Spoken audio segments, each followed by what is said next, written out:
സമാധാനത്തിന് വേണ്ടി ഞങ്ങളുടെ കുടുംബത്തിനകത്ത് മന്ത്രവാദം ചെയ്തു. പഴയ ഓലമേഞ്ഞ വീടും ചാണകം മെഴുകിയ തറയുമായി ഞങ്ങളുടെ ഭവനം.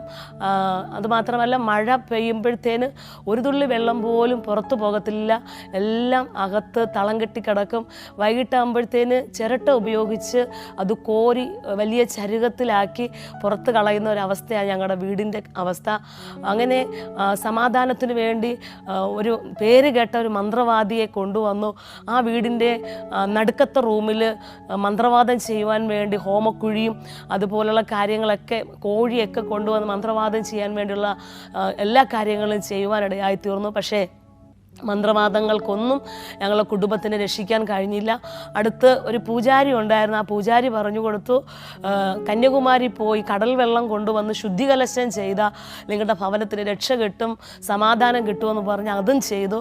പക്ഷേ സമാധാനം കിട്ടിയില്ല. ഓരോ ദിവസം ചെല്ലുന്തോറും അവസ്ഥകൾ വഷളായിക്കൊണ്ടിരുന്നു.